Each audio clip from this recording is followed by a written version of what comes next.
Dnešní večer je další z večerů, kdy se na tomhle místě schází naše pražské evangelické společenství, ta cesta. A dnešní večer je ale také speciální tím, že máme na návštěvě speciálního řečníka, a to je Dave Andrews, manželka z Austrálie. A Dave bude dnes mluvit na téma náboženství a násilí. Myslím, že velmi zajímavý téma, který se týká každodenních zpráv a možná i našich různých úvah a naší osobní cesty. Dave Andrews je původem Angličan, ale žil na mnoha dalších místech, vlastně v současné době hlavně Australan, ale jinak žil v Pakistánu, v Afghánistánu, v Indii a na dalších místech. Je to křesťanský anarcho-pacifistický teolog. Možná jste nemysleli, že něco takového existuje, ale existuje. A uvidíme a uslyšíme, proč Dave myslí, že toto je právě smysluplný způsob následování Krista. Dave je přesvědčený, že Bůh miluje všechny lidi na celém světě stejně. Ať mají jakoukoliv barvu kůže, jakékoliv národnost, jakékoliv vyznání a podobně. A taky je přesvědčený, to je myslím, že citát z Mahatmy Gandhiho, že právě pokud chceme změnit svět, tak je lepší, abychom my byli tou změnou, kterou chceme ve světě vidět. Měl jsem možnost teď s Davem strávit s Angie, jeho ženou, několik dní na festivalu Slot v Polsku, kde měl každý den vlastně promluvy pro spoustu lidí, kteří se tam schází, a myslím, že se máme opravdu na co těšit. So Dave, would you please join us? And možná můžeme zatleskat Daveovi, že 40 hodin cesty z Austrálie vážil mezi nás.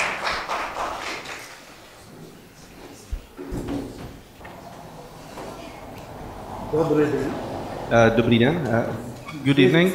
It's very clear that some of us use our head to translate Bibles and some of us use our head to grow hair. Je zjevné, že někteří z nás používají svou hlavu na to, aby překládali Bibli, a jiní na to, aby si nechali narůst na ní vlasy. It's good to be with you this evening. Jsem rád, že tady dnes spolu můžeme být. But I need to address a very serious topic, and that is the relationship between religion, violence and non-violence. Já jsem tu dnes proto, abych pohovořil na velmi důležité téma, a to je vztah mezi náboženstvím a násilím nebo nenásilím. Particularly since the World Trade Center was attacked by Al-Qaeda and Osama bin Laden tried Allahu Akbar, we are aware of the violence in Islam.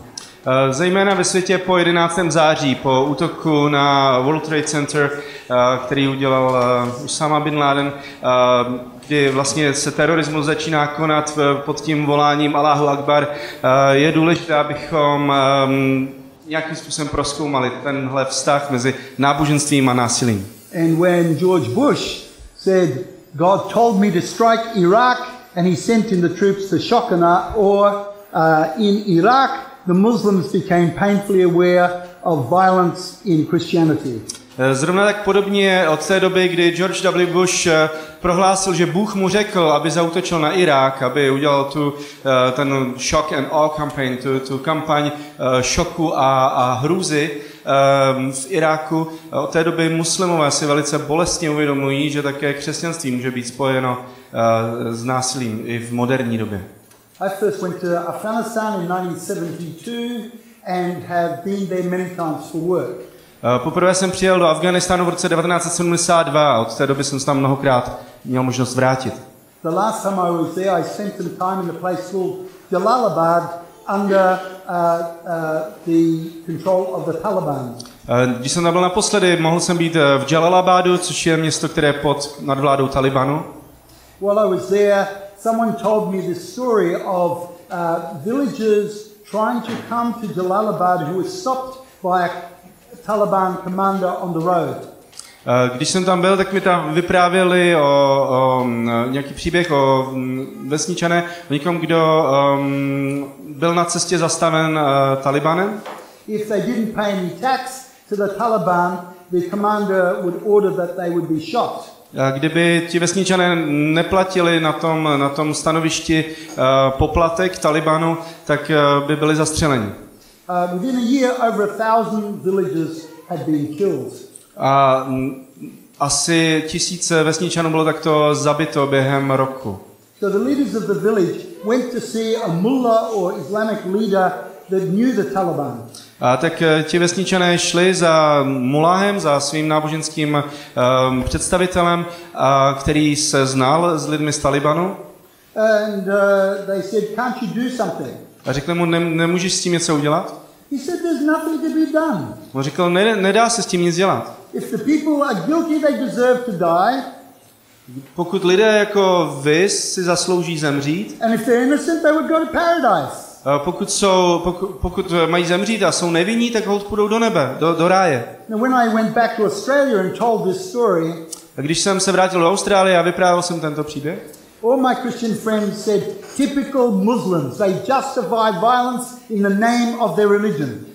Všichni moji křesťanští přátelé říkali, no to jsou typicky muslimové, ospravedlňují násilí ve jménu svého náboženství. If only they were Christians, it would be so much better.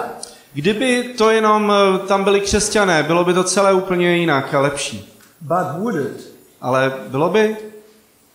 In the 1970s, a group of Christians went down from the US to Central America for a summer of service mission trip. V 70. letech minulého století skupina Američanů se vydalo do Střední Ameriky na misijní cestu. There they converted a man by the name of Ephraim Rios Montt. A tam obrátili na víru muže jménem Ephraim Rios Montt.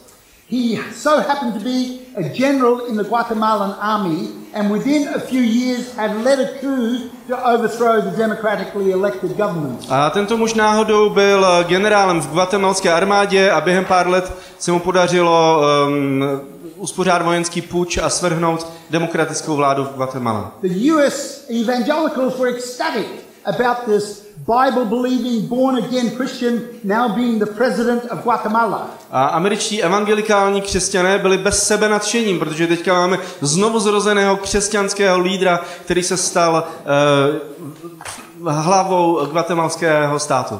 They thought for sure this will make a big difference to Central America. Oni si říkali, on čte Bibli, on je věřící, všechno, to bude veliký rozdíl, to pomůže celý Střední Americe. And it did. A udělalo to rozdíl. The first thing he did was suspend the constitution. První věc, co tenhle člověk udělal, bylo, že zrušil ústavu.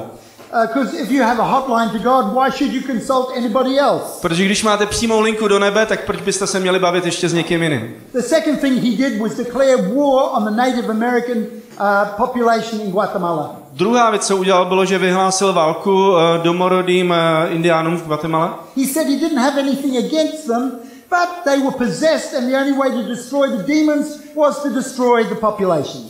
Řekla, že proti nim osobně nic nemá, ale že jsou posedlí démony a že jediný způsob, jak se zbavit toho zla, těch démonů, bylo zlikvidovat tu populaci, která byla posedlá. Did Ephraim Rios Montt becoming a Bible-believing, born-again Christian make a difference? Tenhle muž jménem Montt, to, že se stal znovuzrozeným Bibli věřícím křesťanem, změnilo to něco? It sure did. Určitě ano. More people disappeared in Guatemala than the rest of Latin America put together. Víc lidí zmizelo v té době v Guatemala než v celé Latinské Americe dohromady. You may say to me, but Dave, that is just a strange example. It's not typical. Můžete mi říct, no Dave, ale to je opravdu jako příklad, který je extrémní, to není nic typického. We Christians like to have the illusion we're better than that. My křesťani si rádi namlouváme, že jsme přece lepší. At least better than those Muslims. Určitě aspoň lepší než tam ty muslimové. But take the case of Rwanda. A tak vemte si Rwandu třeba. Rwanda was the most Christianized country in the world. Rwanda byla nejkřesťanštější nebo nejpokřesťanštější země na světě. 85% of Rwanda were Christian. 85% obyvatel Rwandy se považovalo za křesťany. If ever there was an example of the difference Christianity would make, here was the opportunity. Jestli někdy můžeme ukázat, jaký rozdíl způsobí křesťanství v zemi, tak tady máme možnost. All the missionaries were saying, look, the revival in Rwanda would mean that Rwanda would be the light to the dark continent. Všichni misionáři v Africe si říkali, podívejte, jaký úspěch křesťanství má ve Rwandě, ta země se stane světlem celému temnému kontinentu. It was more like the fire to the continent as it unleashed the worst genocide in 20 years. Stalo se spíš ohněm pro ten kontinent. Stalo se to dějištěm nejhroznější genocidy za strašně dlouhou dobu. Christian leaders of all denominations roused the population of Hutus to slaughter their Tutsi neighbors. Křesťanští vedoucí křesťanských denominací ve Rwandě, těch hutujských vlastně obyvatel, podnítili svoje věřící, aby začali vraždit Tutsie. 1 to 2 million people were slaughtered in a few weeks. 1 až 2 miliony lidí bylo povražděno během pár týdnů.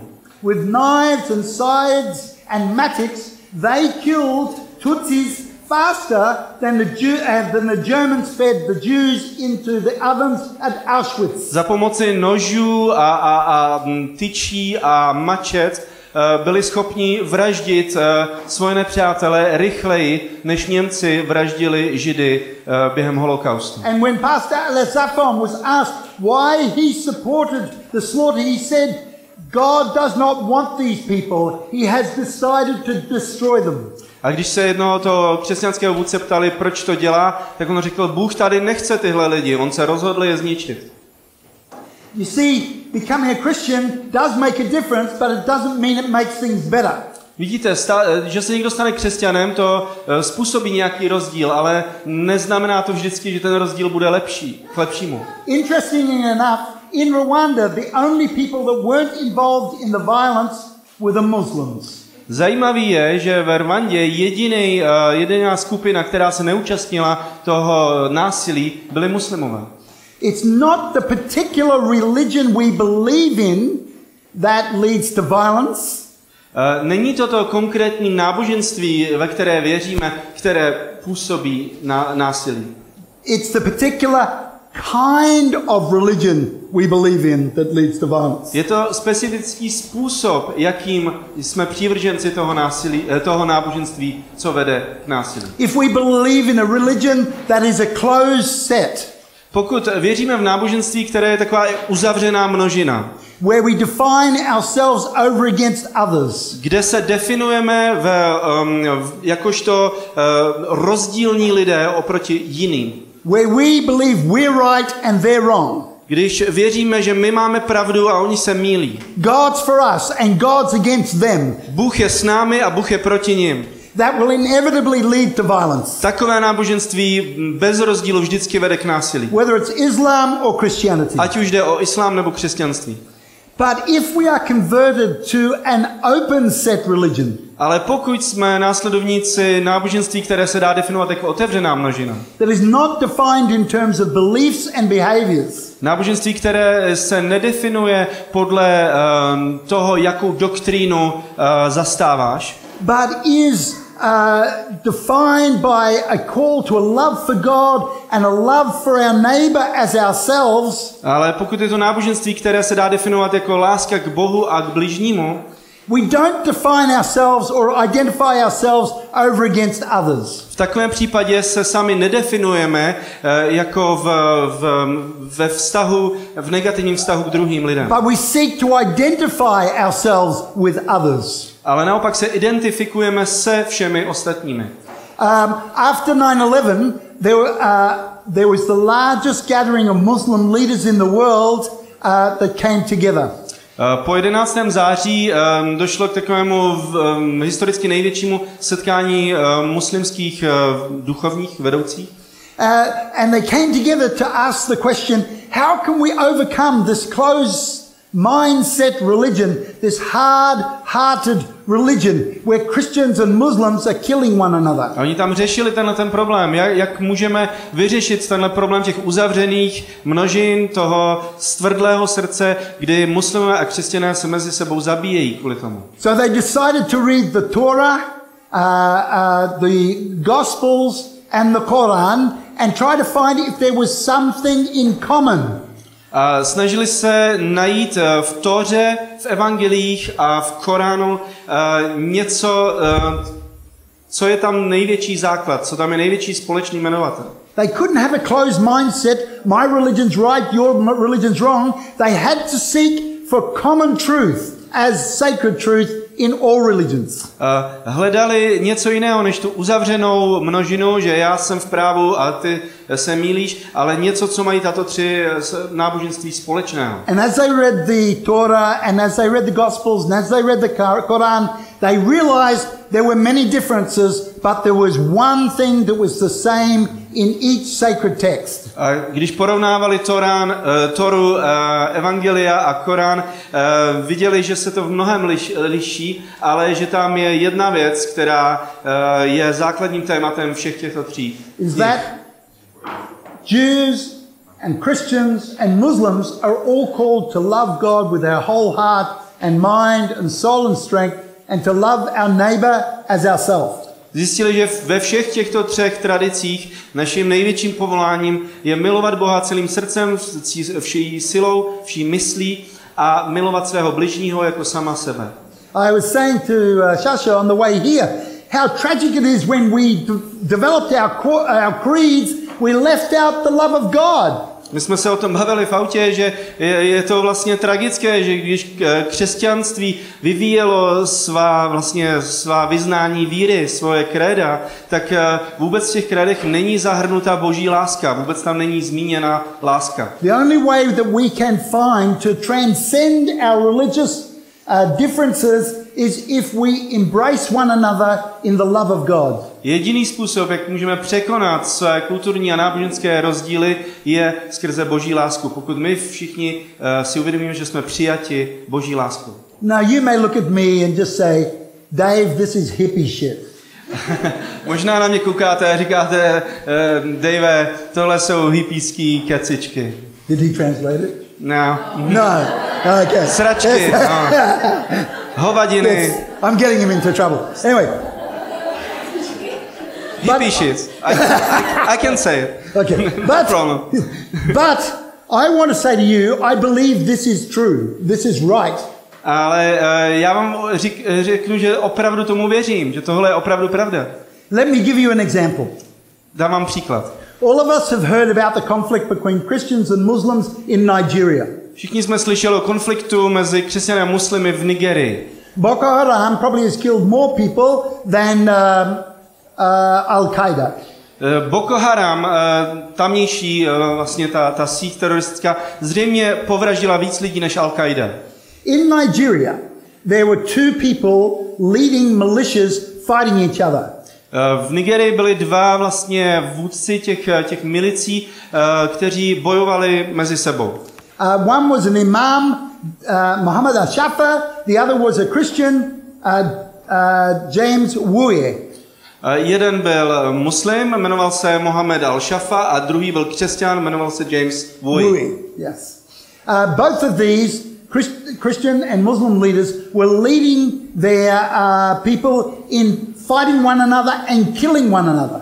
Oba dva vedli ty svoje náboženské milice v tom vzájemném boji, aby se zabíjeli. And the imam's spiritual advisor was slaughtered by the Christians. A duchovní poradce toho imáma, který vedl tu muslimskou gerilu, byl zabit křesťany. And James Wuye, the pastor, had his arm chopped off in the fighting. A James Wuye, ten pastor, ten křesťanský lídr, zase přišel o ruku, usekli mu ruku v boji. So they're very angry and they were both looking for revenge. A tak oba dva byli velmi rozčilení a oba dva hledali způsob pomsty. But both of them went to their respective places of worship. ale každý z nich chodil na svoje vlastní bohoslužby. And the imam went to the mosque, and the preacher on Friday was saying, Muhammad calls you to forgive. You cannot be a true Muslim unless you forgive. A takže ten imám šel do mešity a tam jeho kazatel mu říkal, Mohamed učí odpuštění. Nemůžeš být pravým muslimem, pokud neumíš odpouštět. So he went to visit the pastor. A tak potom tenhle člověk, ten imám, šel navštívit toho pastora. The pastor was surprised. To pastora překvapilo. But when the pastor's mother died, the imam came to visit him again to show his respects. Ale když zemřela matka toho pastora, tak ten imám šel za ním znovu a navštívil vlastně tu truchlící rodinu. He didn't know what to do. Tak ten nevěděl, co s tím má dělat. But when he went to his place of worship, the minister said, you cannot preach Christ with hate in your heart. Christ calls us to love our enemies as ourselves. A když ale přišel zase na svoji bohoslužbu, tak kazatel tam říká, nemůžeš nenávidět své nepřátele. Kristus nás učí, abychom milovali své nepřátele, jako Kristus miluje nás. So when the imam asked the pastor to come to the mosque, he said, okay, I'll come.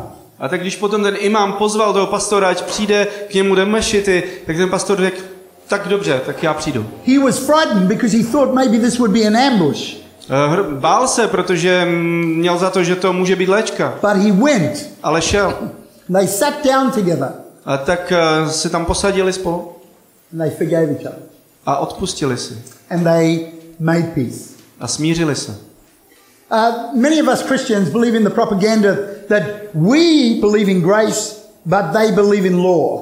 Mnoho z nás křesťanů věří takové propagandě, že my křesťané věříme v milost, ale oni, muslimové, věří v zákon. We believe in forgiveness, but they believe in revenge. My věříme v odpuštění, ale oni věří v pomstu. But the reality is we both believe in grace and law. We both believe in revenge and forgiveness. Ale pravda je ta, že jak křesťané, tak muslimové věříme v obojí, jak v zákon, tak v milost, jak v odpuštění, tak v odplatu.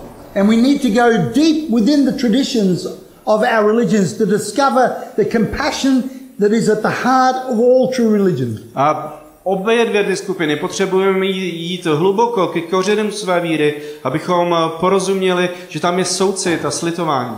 Muhammad and James became good friends. Tihle dva, Muhammad a James, se stali dobrými přáteli. Everybody was suspicious of them. Všichni je podezřívali. But over time they proved their friendship was real. Ale za nějakou dobu mohli vidět všichni v praxi, že to přátelství je skutečné. They started the Christian Muslim Mediation Center. A oni založili takové centrum pro zprostředkování vztahů mezi muslimy a křesťany. And they began to train teams of pastors and imams to go into conflict areas where people were being killed to mediate and to negotiate peace settlements. A začali trénovat vlastně duchovní těch dvou svých tradic k tomu, aby mohli jít v týmech do míst konfliktu a zprostředkovat tam mír a smíření. How many people here have heard of that story? Kolik z vás tady slyšelo tenhle příběh? No. Nikdo. All we hear is the stories of violence, so we think that violence is the only possibility. Jediný, co slyšíme, jsou příběhy o násilí, tak si pak myslíme, že násilí je jediná možnost. But the media has a vested interest in spectacular stories of violence. Ale média samozřejmě mají svůj finanční zájem na tom šířit špatné zprávy o násilí. In English they say what bleeds leads. V angličtině se říká, že co krvácí, za to se utrácí. They ignore the stories. Well done. Well done. And it rhymed. Hang on, brother. So they ignore profound and beautiful stories of non-violence because there's no bloodshed. Takže oni ignorují všechny tyhle úžasné příběhy nenásilí a smíření, protože v tom není žádná krev. So those of us that just see these stories and hear these stories believe that religion can only lead to violence because that's all we see and hear. A tak proto si pak myslíme, že náboženství vždycky vede k násilí nakonec, protože to je jediné, co se v médiích dočteme nebo doslechneme. But all over the world there are Muslims and Christians that are drawing on the compassion that is at the heart of their tradition to reach out to one another and work collaboratively together for peace in the midst of the war. Ale po celém světě jsou jak muslimové, tak křesťané, kteří pracují ze své strany nebo společně na smíření a na porozumění, aby zabránili konfliktům a dělají to často uprostřed právě násilí a války.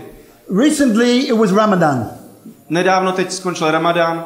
Each year I fast and pray with my Muslim friends during Ramadan. Já se každoročně během Ramadánu postím a modlím s mými muslimskými přáteli. This year we decided to take a whole lot of Christian pastors to a Muslim mosque. A letos jsme se rozhodli vzít spoustu křesťanských pastorů s sebou do té muslimské mešity. They were good Christians and of course they'd always been to church, but they'd never been to a mosque before. Byli to dobří křesťané, samozřejmě vždycky chodili do kostela, ale nikdy v životě nebyli v mešitě. Because you hear all these stories about these Muslims. Protože pořád slyšíte ty příběhy o těch různých muslimech. A to vás děsí.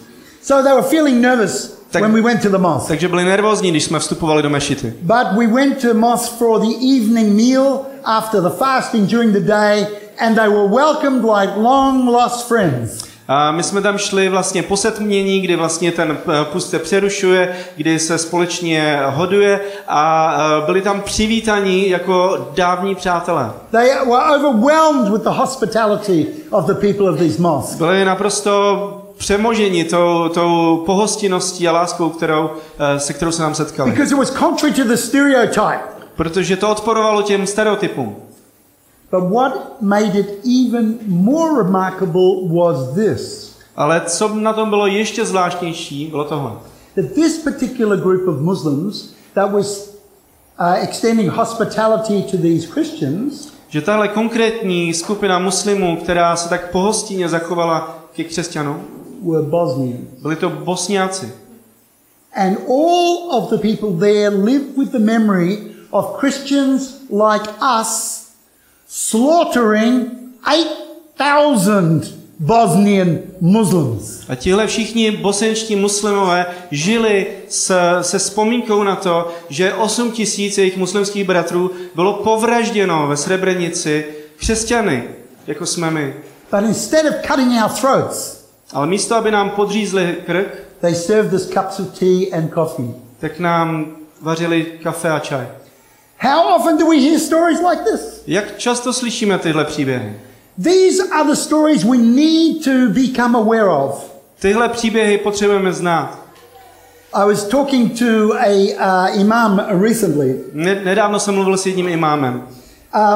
And I asked him, how do you as a Muslim respond to non-Muslims in the light of these ongoing terrorist attacks by extremists? Já jsem se ho zeptal, jak, prosím tě, jakožto muslim, odpovídáš nemuslimům, když se děje ve světě tolik násilí ve jménu islámu. He said, Dave, the only thing I can do as a imam is to greet every non-Muslim I see and say this. On mi řekl, Dave, jediný, co můžu udělat jako imám, je každýho nemuslima pozdravit, když ho potkám, a říct mu tohle. What can I do to heal the hurt that we have caused one another? Co mohu udělat pro uzdravení té bolesti, kterou si navzájem způsobujeme? That's the question we need to be asking ourselves. A to je taky otázka, kterou si potřebujeme klást my.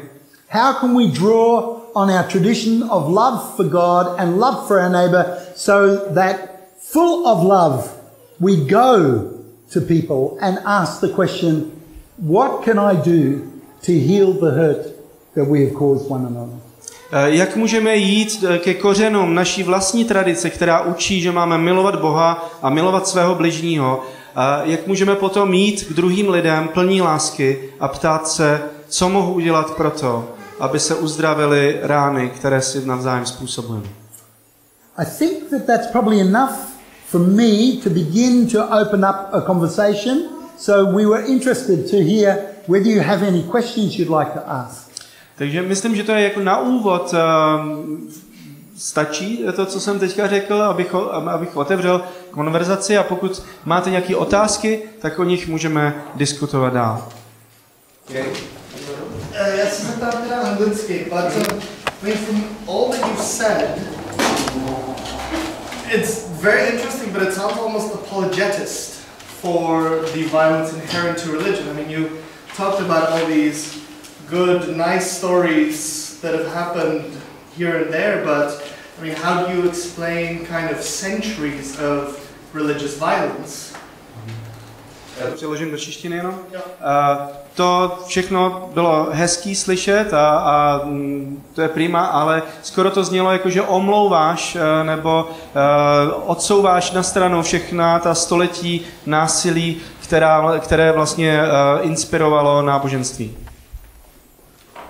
Co k tomu řekneš?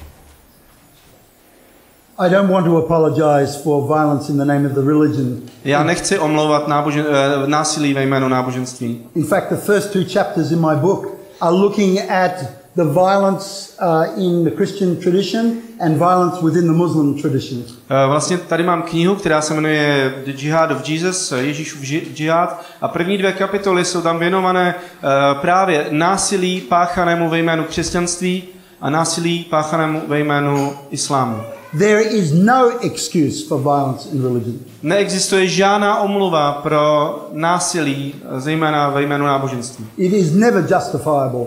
Nikdy není ospravedlnitelné. Now, when we look at the reasons that religious people commit acts of violence, there are obviously multiple causes. Když se podíváme na důvody, které vedou lidi k násilí ve jménu náboženství, je tam několik příčin. So there are personal reasons like anger, greed and power. Můžou to být osobní důvody jako hněv, greed, chamtivost a touha pomoci. It's good that a pastor doesn't know the word for greed. That's very encouraging. Anyway, so je to dobrý, když pastor si nemůže vzpomenout, jak se řekne chamtivost. anyway, then there are political reasons where causes for religions to use violence. A potom jsou politické důvody, proč se vlastně náboženství používá jako motivátor pro násilí. Manipulation, exploitation, Manipulace, využívání a útlak.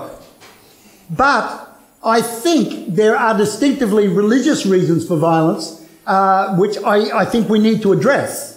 Ale myslím, že existují také specificky náboženské důvody pro násilí a potřebujeme se s nimi vypořádat. We need to look at the violence in our respective texts.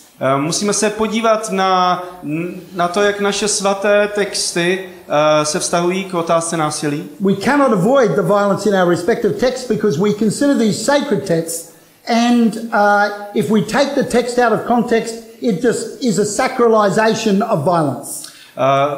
Vlastně ve všech těch svatých písmech, těch náboženstvích se objevuje násilí a pokud ten text vezmeme z kontextu, tak můžeme vlastně posvátnit násilí, posvětit násilí, ale je to vytržené z kontextu. But the greatest reason for religious violence is what I've said to you tonight. Ale ten největší důvod pro náboženský násilí je to, co jsem tady dneska zmínil. It's a way of defining religion that is closed rather than open.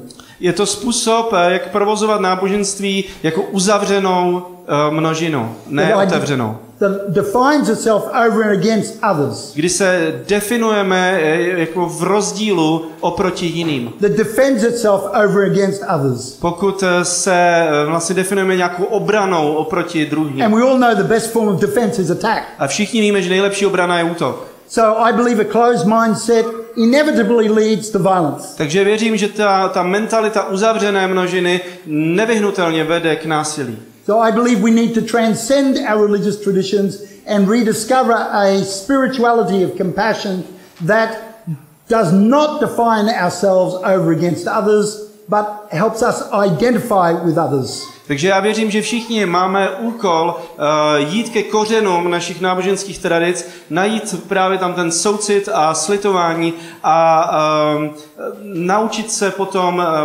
místo toho identifikovat se oproti druhým, identifikovat se s druhými.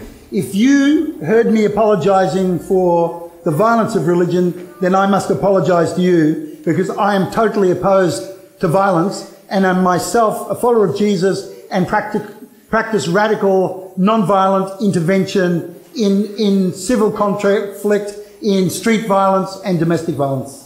Pokud to, co jsem tady dneska říkal, vyznělo jako nějaká výmluva nebo obrana náboženského násilí, tak se musím omluvit, že jsem nebyl dost jasný, protože sám jsem vlastně stoupencem radikálního nenásilí a účastním se vlastně nenásilného odporu proti pouličnímu násilí, domácímu násilí a politickému násilí.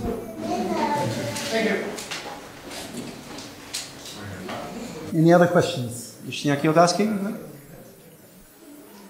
Jenom s tou krví, že kde teče krev, takže se utrácí, tak svátek jsem říkal, že dobro není zajímavost. Takže o ty média opravdu tak je. Just commenting on how the bad news sell or the bloodshed sells papers. He mentions one well-known spiritual leader here who said that the good is not interesting. Yes. Generally good is ordinary, everyday and mundane. Obyčejně dobro je obyčejné, každodenní a nezajímavé. But the evil is spectacular and powerful and explosive. Ale zlo je fascinující a zajímavé a výbušné v tomhle smyslu. So it catches our attention. Takže přitahuje pozornost. Já jsem se chtěla zeptat, jak postupuje jako mediátor, teda, jaké má postupy. Should like to specifically ask how do you mediate in situations of violence? Okay, I'll give you a few examples. Dám vám pár příkladů.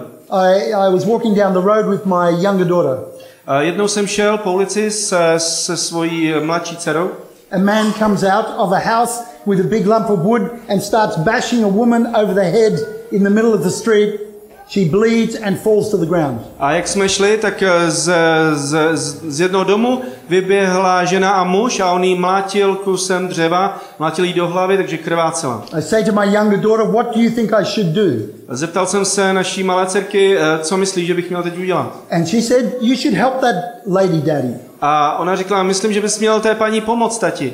We all know in our hearts that we should intervene in violence to protect those that are vulnerable. My všichni v srdci víme, že musíme intervenovat proti zlu, že musíme chránit zranitelné a slabé. But we're scared because we don't know how to do it. Ale protože nevíme jak, tak od toho utíkáme. I had the privilege of my father being a pastor in one of the most violent neighborhoods in my country, so I learned how to intervene in violence non-violently. Já jsem měl to štěstí, že jsem vyrůstal v rodině pastora v nejnásilnější vlastně oblasti v celé zemi, takže jsem věděl a táta mě učil, jak nenásilně intervenovat v situacích násilí. The first thing that I did was walk towards this man and stop. První, co jsem udělal, bylo, že jsem šel k tomu muži a zastavil jsem se. I stopped about 2 or 3 meters away. Zastavil jsem se asi 2-3 metry od něj.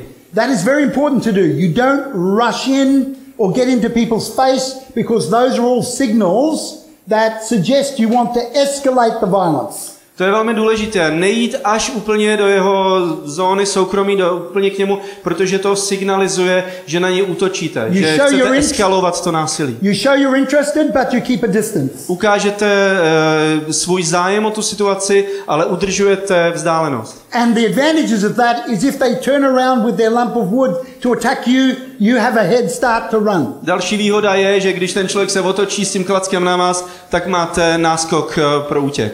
From 2 or 3 meters away, I then said something. Z těch 2-3 metrů jsem něco řekl. Typically, people who are concerned for victims of violence address the victim. Většinou to je tak, že lidé, kteří chtějí pomoct těm obětem násilí, se obrací k té oběti. But you should never ever address the victim. Ale nikdy byste neměli se obracet v té situaci k oběti. Because as soon as you talk to the victim, you are communicating to the perpetrator, you're on the other person's side against them. Protože jakmile to uděláte, tak vlastně komunikujete tomu pachateli, že jste s tou obětí proti němu. And that will escalate the violence. A to povede k eskalaci násilí. So you always address the perpetrator respectfully. Takže vždycky oslovíte toho pachatele násilí Uctivě. A lot of people who want to deal with the violence yell at the perpetrator and scream at the perpetrator, but that only escalates the violence. Spousta lidí, kteří jsou proti násilí, tak v takové situaci začnou křičet a řvát na toho násilníka, ale to jenom eskaluje to násilí. You should ever only speak quietly and calmly. Pokud chcete mluvit, tak jedině tiše a klidně. So what I said to this man who was hitting this woman with a lump of wood was, "Can I help you?" Takže tomu muži, který mlátil tu ženu tím prknem do hlavy, tak jsem mu řekl, můžu vám nějak pomoct? Now this is very important because this language then shows I'm not against him, I'm on his side and I'm interested in sorting this out. Do you understand? Takže ten jazyk, který použijete, je velmi důležitý, že mu můžete ukázat, že nejste proti němu, že ho nenapadáte a že chcete vyřešit tu situaci i v jeho prospěch. So he says, the bitch stole my purse. Tak on řekl, ta děvka mi ukradla peněženku. So I said, maybe there's something we can do about that. Tak jsem řekl, možná bychom s tím mohli něco udělat. Now he's talking to me, he's no longer hitting her. Takže v tu chvíli on už mluví se mnou a nemlátí tu paní. So already the dynamics has changed and we're getting into problem solving approach. Takže ta situace už se mezi tím změnila a teďka řešíme problém. Přistupujeme k nějaké otázce, jak ji vyřešit. So I said to him, if you permitted me to, maybe I could come and talk with her about that to see if I can get your purse back. A tak jsem mu řekl, možná, kdybyste dovolil, zkusím s tou paní promluvit, jestli by mě tu peněženku nevydala a já bych vám ji vrátil. Then he said, thanks, that'd be good. A on říká, díky, to by bylo fajn. So he steps back, Takže odstoupil gives me zpátky, space. nechal mi prostor. I sit down with her Já jsem si sednul k té and I said paní he wants his purse back. a řekl jsem jí, on by rád tu peněženku. Then he says, I don't want my purse, I want my puffer. Puffer. Oh, yeah. Because he's now got an asthma attack from beating her up. And he needs to take his medication. A on teďka říká, no ale já teďka nepotřebuju peněženku, potřebuju inhalátor, protože já jsem astmatik a teď jsem se unavil tím mlácením a nemůžu dýchat. So I say, can you give me the puffer and we'll give it to him. Tak já jsem jí řekl, máte u sebe ten inhalátor, že bych mu ho dal? I give him the puffer and he walks off. Takže jsem mu dal inhalátor a on odešel. So I call my daughter over and we help this lady up from the ground. Tak jsem zavolal svou dceru, pomohli jsme tý paní na nohy, otřeli jsme jí krev. We go and sit on the opposite side of the road. Sedli jsme si s ní na druhé straně ulice. And we say to her, what do you want to do? A ptali jsme se jí, co byste ráda, abychom udělali. She said, I want you to call for a cab. Ona říkala, prosím, zavolejte taxi. But I want you to stay with me until it comes. Ale prosím, zůstaňte se mnou, než přijede. So that's what we did. Tak to jsme udělali. So that's intervening in violence at a very micro scale. Takže takhle můžete intervenovat v situaci násilí na takové mikroúrovni. However, I've intervened in violence where thousands of people have been slaughtered. Ale taky jsem intervenoval v násilné situaci, kdy se zabíjeli tisíce lidí. You want to leave it there, or do you want me to tell you that story? Chcete to nechat, nebo chcete slyšet tenhle příběh taky? You want that story? Okay.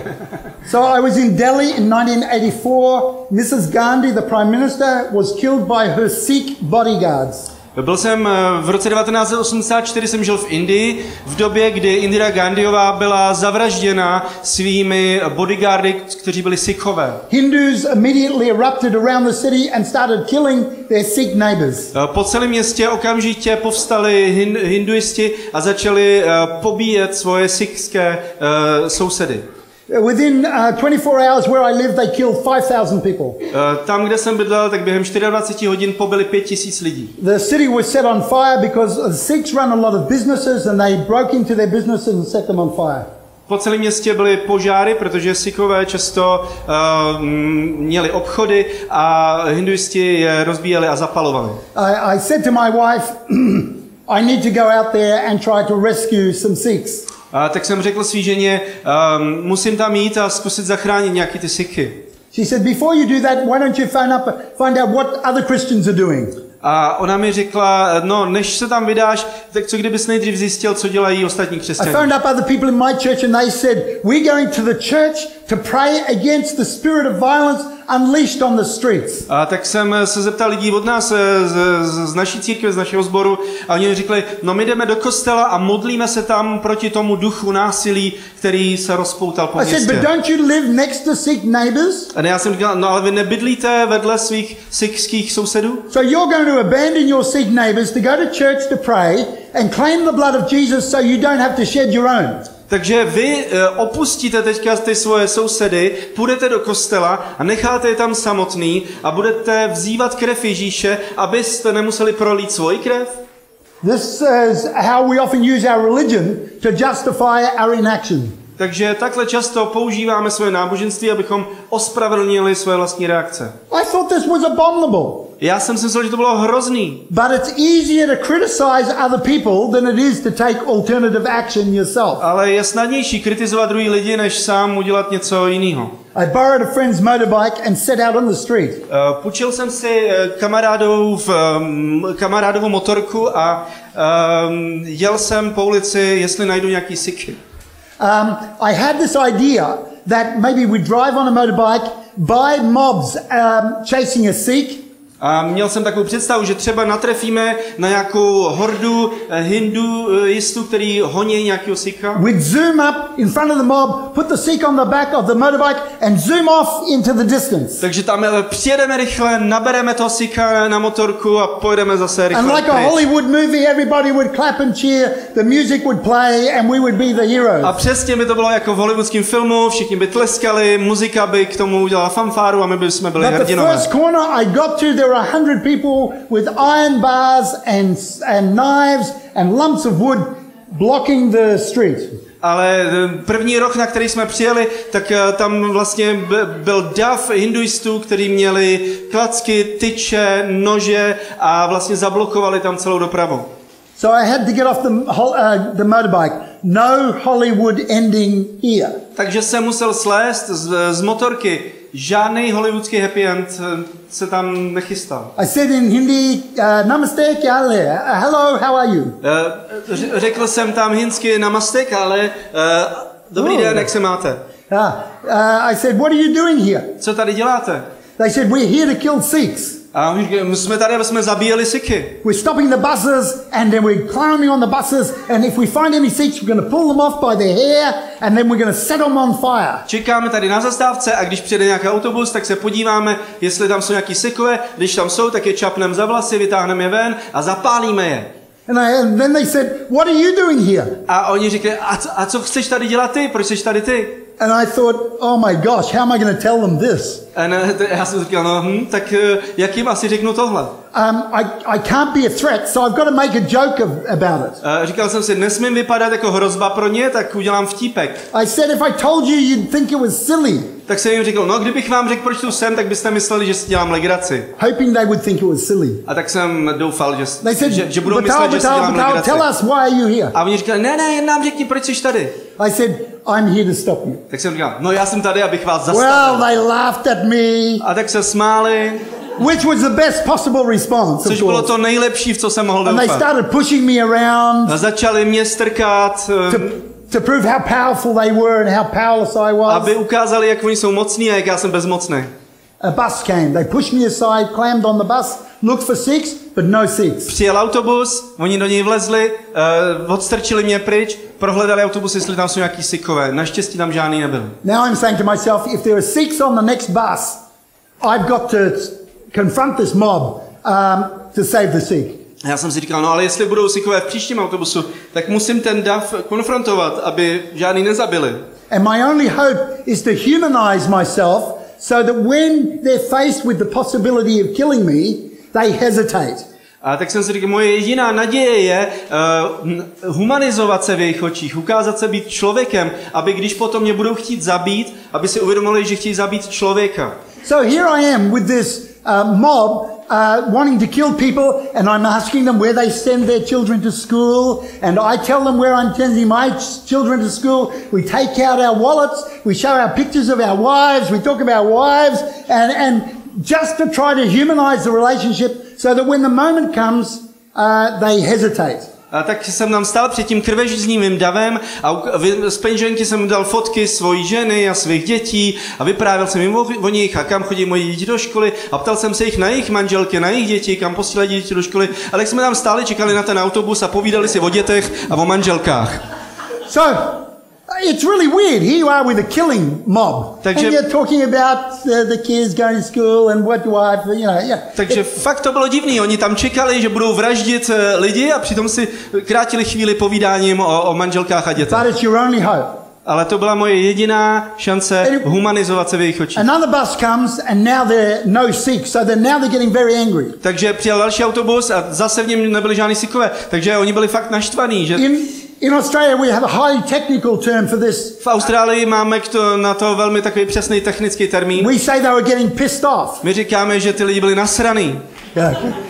So now they're saying, let's go on, there's no Sikhs here, let's go to a housing district where we know they live so we can kill some. A tak si řekli, no v těch autobusech žádný Sikhové nejsou, tak půjdeme do čtvrti, kde žijou. So they head off for this housing district. A tak se vydali k té I čtvrti. jump on the motorbike and tear ahead of them. A já jsem skočil na motorku a jel jsem napřed. I go looking for the president of the housing association. A hledal jsem vlastně tam předsedu toho družstva bytového. I said, the mob is coming here, they're going to kill all your Sikh neighbors. A řekl jsem mu, jde sem dav, míří sem dav, který zabije vlastně všechny Sikhy, který tady bydlejí v té We've got to čtvrti. form some kind of non-violent resistance. Měli bychom sformulovat nějaký nenásilný odpor. After all, this is the land of Gandhi. Konec konců jsme přece v zemi Gandhiho.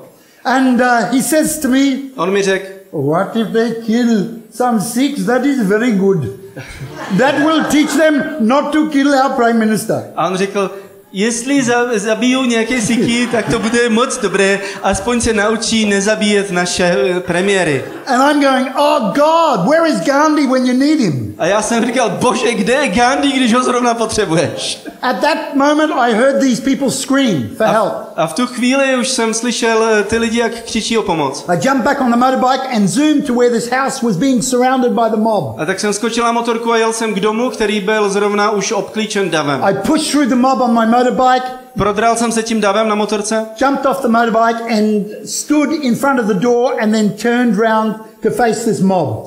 seskočil jsem z motorky a stoupnul jsem si vlastně mezi ten dům a ten dav a otočil jsem se čelem k tomu davu. I had one friend with me Měl jsem s sebou jednoho kamaráda and a neighbor came from next door and we stood.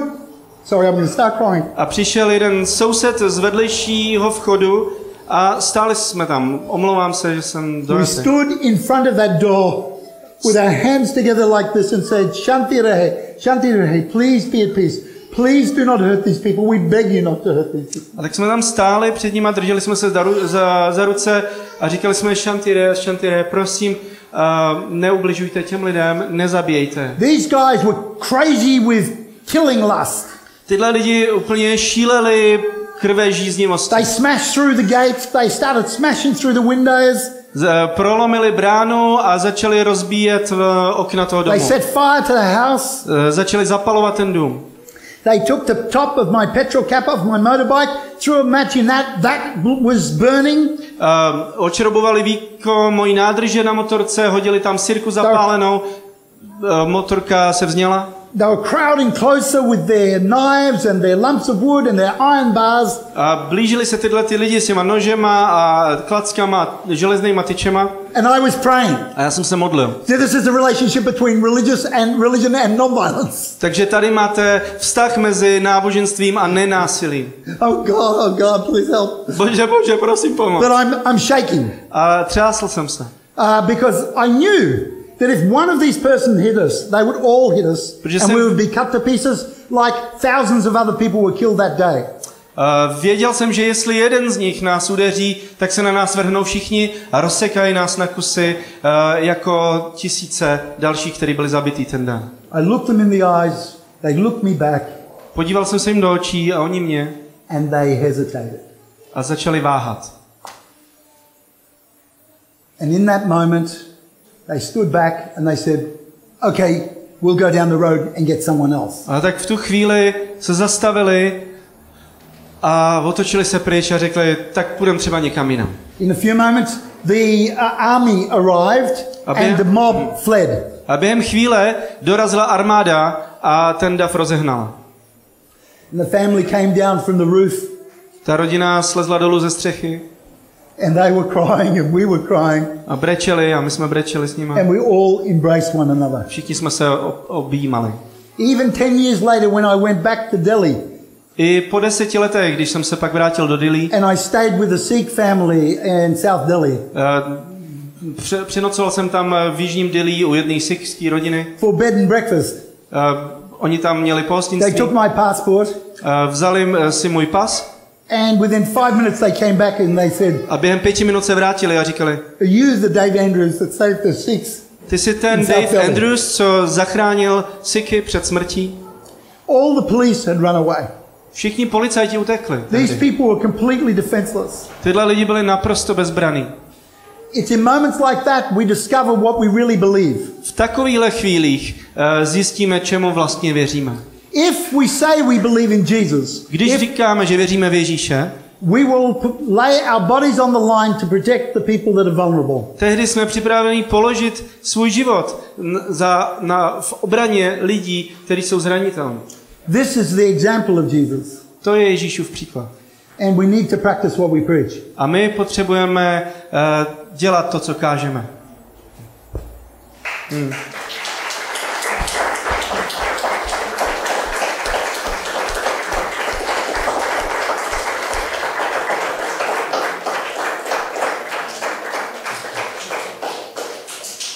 Are you clapping because you want that to be the end?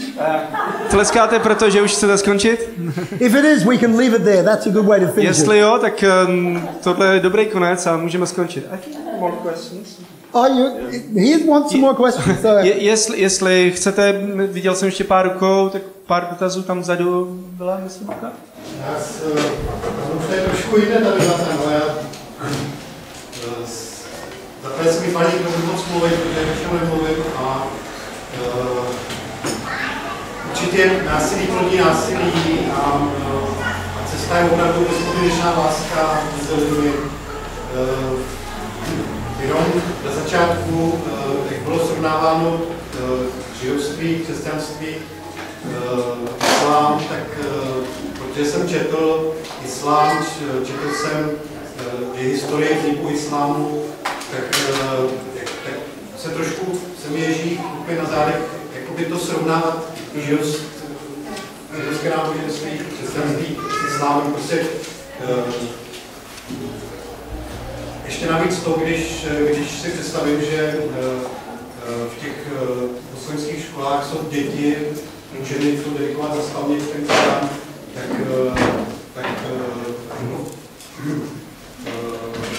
co obsahuje ten Korán, tak je to fakt jako vybírání mozku, opravdu jako ošklivou věcí. Tak já, protože už je to dlouhý, tak já přeložím. Jo, dobře. So he says, this question is more directed toward what you shared in the beginning. He said he read something about Islam and the beginning of Islam, and he has a hard time when you compare Judaism, Christianity, and Islam as being on a par, because and so he thinks when the Muslim children are taught at school to memorize Quran, it's brainwashing and all that. Thank you for your question. Díky za tu otázku. I think when we're looking at Muhammad, we should compare Muhammad with Moses. Myslím, že když se díváme na Mohameda, měli bychom ho srovnávat třeba s Mojžíšem. So both of them were men of God. Oba dva byli považováni za boží muže. Both of them believed that they should free their people. Oba dva věřili, že mají osvobodit svůj lid. Both of them believed they should bring the law of God to their people. Oba dva věřili, že mají přinést boží zákon svému lidu. There much about the law that both of them brought to the people that I find pretty scary. V obou případech ten zákon, který přinesli svému lidu, je pro mě docela děsivý. And both of them in the struggle for liberation A oba dva ve svém boji za svobodu resorted to violence. se uchylovali k násilí. You understand what I'm saying? Rozumíte, co říkám? Now, I find it very interesting that Christians honor Moses but dishonor Muhammad. Pro mě je zvláštní, že křesťané nemají problém s Mojžíšem, ale mají problém s Mohamedem. You understand that? When in fact they're very much the same. Když ve skutečnosti to je velmi podobné. Now, I'm not a Muslim. Já nejsem muslim. I'm a Christian. I'm a follower of Jesus. Jsem křesťan, jsem následovník Ježíše. And one of the reasons is because I believe Jesus was non-violent. A jeden z hlavních důvodů, proč jsem následovník Ježíše, je, že věřím, že Ježíš byl nenásilný.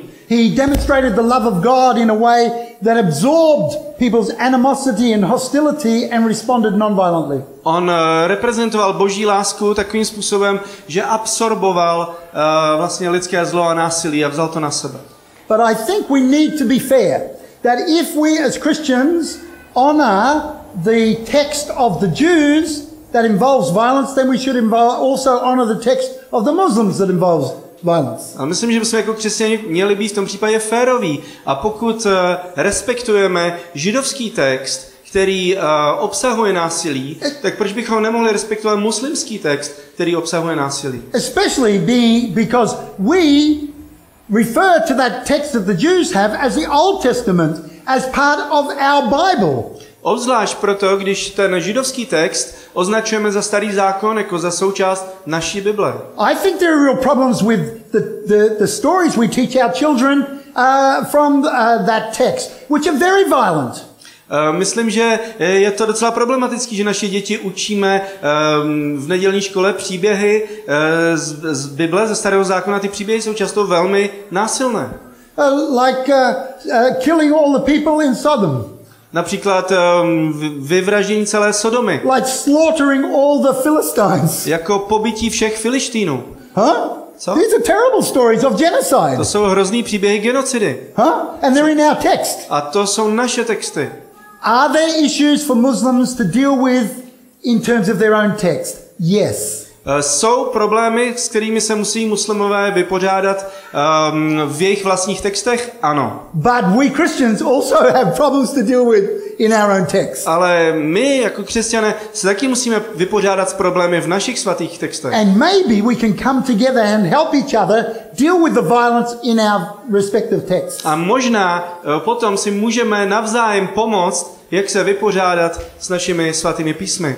So I acknowledge that there are real issues. I don't say that there aren't. But the question is, how do we deal with those issues? Takže já uznávám, že tady existují skutečné problémy. Neříkám, že ne, ale otázka je, jak s tím naložit. Co s tím? I believe we need to come together, support each other in dealing with the difficulties within our own texts. Takže věřím, že každý z nás ve své tradici se potřebuje naučit, jak přistupovat k problematickým pasážím našich vlastních svatých textů a potom budeme mít zkušenost, o kterou se můžeme podělit s druhými. Let me give you an example. Dám vám příklad. I am involved with a Muslim human rights organization in Australia called Australian Muslim Advocates for the Rights of All Humanity. V Austrálii jsem vlastně členem takové organizace islámské, která... Australian Muslim Advocates. Jmenuje se něco jako australští zastánci, muslimští australští zastánci for the rights of all humanity. Lidských práv. We have been talking about the violence in our respective texts together. A my tam společně mluvíme o násilí v našich svatých textech. And they have been saying, recently they had been reading the Quran and reflected on the significance of the opening verse in every chapter of the Quran. Oni si uvědomili, že když čtou Korán, tak vlastně každý verš Koránu začíná takovou formulací. Every surah or chapter of the Quran begins with a phrase like this. Každá súra, každá kapitola Koránu začíná takto. Bismillahir-Rahmanir-Rahim. Bismillahir-Rahmanir-Rahim. Now, I asked my Muslim friends, what does that mean? And they said, it means in the name of God, the most merciful and gracious. Oni říkali, tahle fráze znamená ve jménu Boha slitovného a na nejvíc milosrdného. And I said, so what's the relevant of that opening verse to the rest of the text? A já jsem se ptal, no a jaký je vztah té úvodní fráze ke zbytku toho textu? And they said, we used to think it was like an invocation, an affirmation of praise, and then we would go on to interpret the text. Oni říkali, no nejdřív jsme si mysleli, že to je taková invokace, takové vlastně něco jako modlitba, se kterou potom přistupujeme ke zbytku toho textu. Now we realize that invocation is a hermeneutical key for interpreting the text. Ale teď jsme si uvědomili, že tohle zvolání je takový hermeneutický klíč k výkladu toho textu, který následuje. So that we need to interpret the whole of the text of the Quran in the light of the mercy and grace of God. Takže vlastně každý text Koránu musíme interpretovat ve světle Božího slitování a milosrdenství. And if our interpretations aren't full of mercy and grace, they're not of God. A pokud náš výklad není ve světle milosrdenství a soucitu, tak není z Boha. The implications of that way of engaging the text are transformational. Takže pokud k tomu textu mohou přistupovat tímto způsobem, tak to má ohromný dopad. But the way that we can deal with those issues is by entering into friendship together and working on those issues together. A jak ale to může tu změnu nějakou přinést, to je, když se spolu setkáváme a ta řešení hledáme společně. So how does that look what do you do together when you're in Australia? Just one more. Sorry. Dovolte mi ještě úplně jinou otázku. Když mluvíme o křesťanství a islámu, ale křesťanství je tak široké. A jako, jak vidíte ekumenické hnutí a jak vidíte to, že to křesťanství bude jeden hlas? Yeah, we're talking here about Christianity and Islam, but Christianity is such a broad phenomenon. And how do you see the ecumenical relations and how Christianity can even be considered as one voice?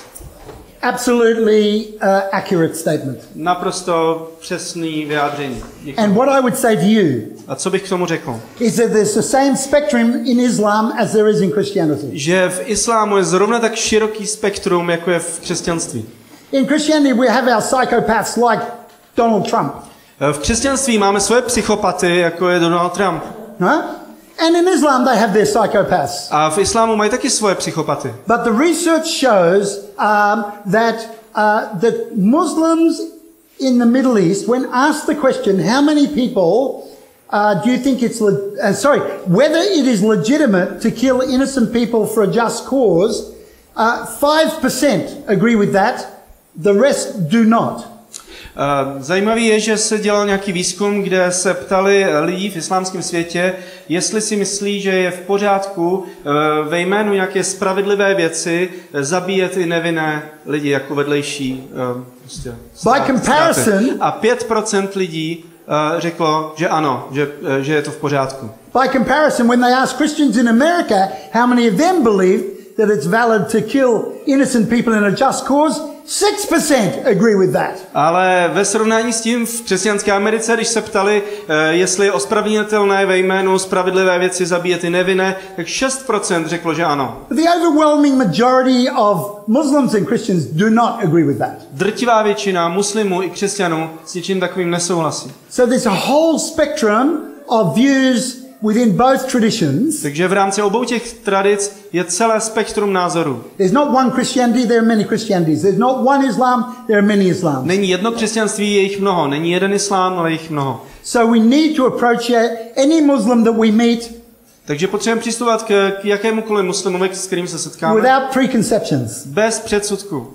And I found the best way forward is just ask them to tell us what the Islam means to them. A tak já jsem zjistil, že nejlepší je toho člověka se vždycky zeptat, co islám znamená pro ně. And then to work with their understanding of what that means for them, rather than me impose on them my understanding of what Islam should be. A potom pracovat vlastně s tím jejich pojetím islámu, s jejich pochopení raději, než abych já vlastně jim vnucoval, co já si myslím, že je islám a v co oni asi věří. And of course there are a range of Christian views as to how to relate to Muslims. A samozřejmě celá škála křesťanských pohledů na to, jak se vztahovat k muslimům. I know a lot of Christians who believe that they believe Islam is false, and what they should do is attack Islam and show it to be false.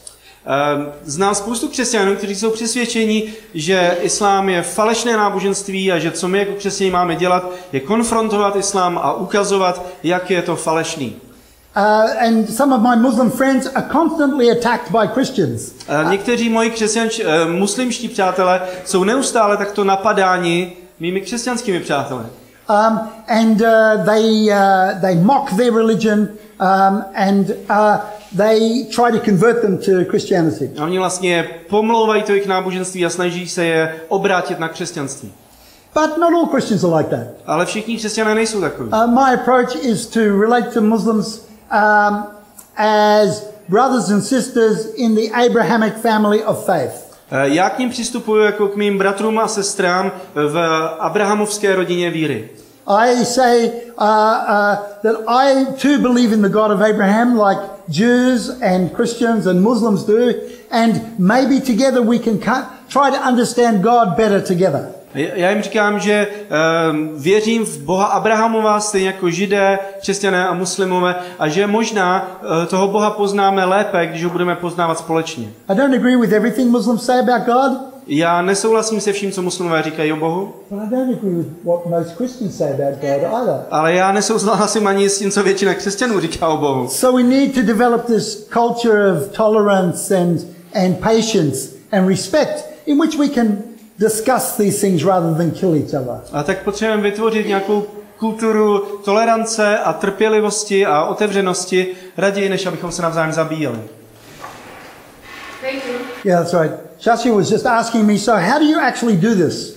Tak Saša se mě ptal, tak jak to teda vlastně prakticky děláte, to soužití? So during each Ramadan I fast and pray with my Muslim friends. Tak jak jsem řekl, během Ramadánu se vždycky modlím a postím s mými muslimskými přáteli. And when I ask my Muslim friends, tell me something about Imam that you value. About Imam? About Islam that you value. Tak já se jich ptám, tak řekni mi něco, co ti připadá na islámu krásné. So they told me about the Bismillah, about the mercy and grace of God. A tak třeba mi řekli o té frázi Bismillah, o to ve jménu Boha slitovného a milosrdného. So one Ramadan I meditated on the Bismillah and every day wrote a reflection that I put on my Facebook page. A tak jeden rok jsem během Ramadánu každý den vlastně rozjímal o té frázi Bismillah a napsal jsem na svoji facebookovou stránku vždycky tu svoji úvahu. So for example, like this. Takže například takhle. Archbishop Desmond Tutu says, God's dream is that all of us will realize we are family. Arcibiskup Desmond Tutu říká, že boží sen je ten, že si všichni uvědomíme, že jsme lidská rodina. We are made for togetherness. Že jsme stvořeni pro vzájemnost. In God's family there are no outsiders. V boží rodině nejsou žádní outsideri. Black and white, černí a bílí, rich and poor, bohatí a chudí, gay and straight, gejové a heterosexuálové, Jew and Arab, Židové i Arabové, Muslim and Christian, muslimové i křesťaní, Hindu and Buddhist, hinduisté i buddhisté. All belong. Všichni do ní patří. Now more than ever we need to remember that God's love is too great to be confined to one side of a conflict or one religion. Dnes více než kdy předtím si potřebujeme uvědomit, že boží láska je příliš veliká na to, aby byla omezena na jednu stranu nějakého konfliktu nebo jenom na jedno nějaké náboženství. People are shocked when I say George Bush and Saddam Hussein are brothers. Lidé jsou šokováni, když říkám, že George Bush a Saddam Hussein jsou bratři. But God says all are my children. Ale Bůh říká, že všichni lidé jsou jeho It is děti. shocking, but it is true. Je to šokující, ale je to pravda. So I write a reflection like that every day. Takže každý den toho Ramadánu jsem napsal nějakou takovouhle úvahu. They would read it and then we would discuss it. A oni si to přečetli a pak jsme to spolu diskutovali. The response to this in my country was so great it became a national radio program.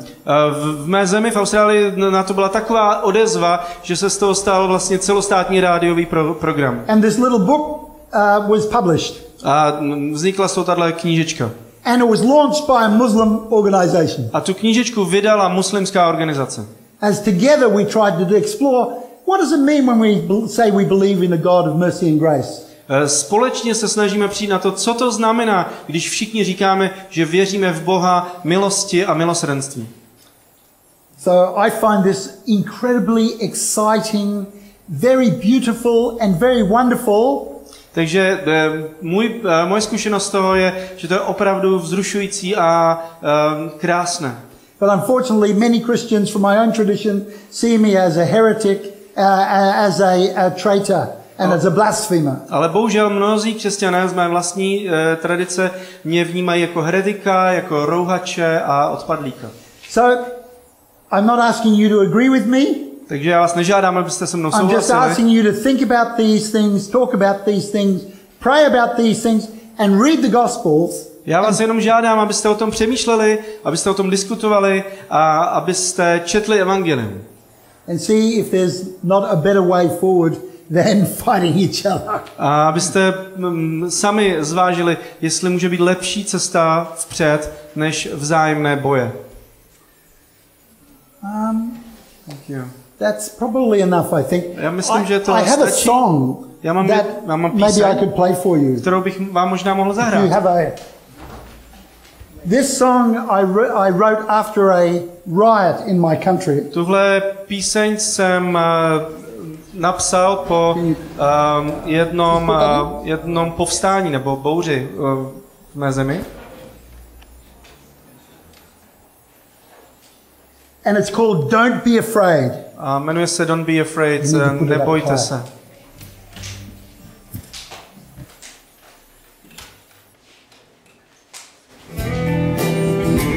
No.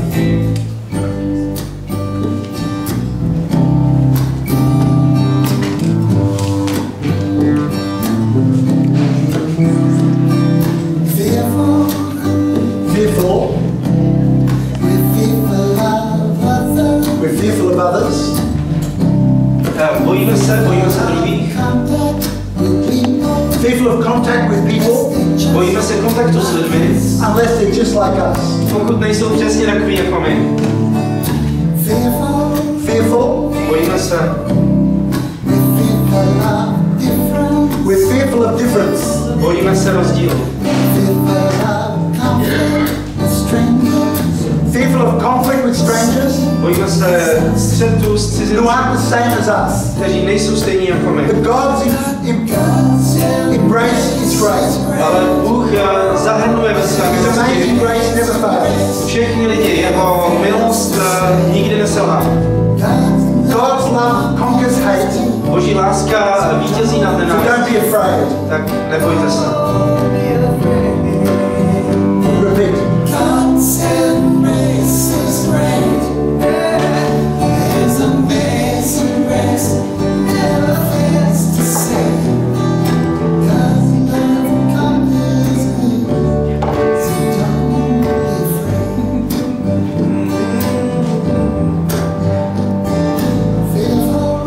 Fearful.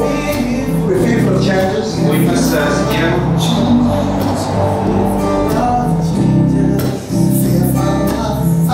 Fearful of fighting. Fearful of winning. Fearful of loss. Bojíme se boje, bojíme se vítězství, bojíme se prohry. Fearful. Bojíme se, We're fearful of dangers. bojíme se nebezpečí. Fearful of following a leader who died on the cross. Bojíme se následovat vůdce, který zemřel na kříži. But God's embrace is great. His amazing grace never fails. Ale Boží náruč je široká, jeho milost nikdy neselhává. His amazing grace never fails to save. God's love conquers hate, so don't be afraid. God's embrace is great. His amazing grace never fails to save. God's love conquers hate, so don't be afraid. Don't be afraid. Don't be afraid. Don't be afraid. Don't be afraid. Don't be afraid. Don't be afraid. Don't be afraid. Don't be afraid. Don't be afraid. Don't be afraid. Don't be afraid. Don't be afraid. Don't be afraid. Don't be afraid. Don't be afraid. Whenever God appears in the Bible, Kdykoliv se Bůh objeví v Bibli, or sends his angel in the Bible, nebo když posílá své anděly, speak to people, aby promlouvali k lidem, the one thing he says over and over again is, don't be afraid. jedna věc, kterou opakuje znovu a znovu, nebojte se. Because we're called to love our neighbor as ourselves. Protože jsme povoláni milovat svého bližního jako sami sebe. And the only thing that can stop us A jediné, co nám může zabránit, is if we're afraid of one another. je, když se budeme jeden druhého bát. We're called to overcome our fear, My jsme povoláni překonat to svůj reach strach, out to our neighbors, stáhnout se ke svým to bližním love them. a milovat je. Thank you. Děkujeme.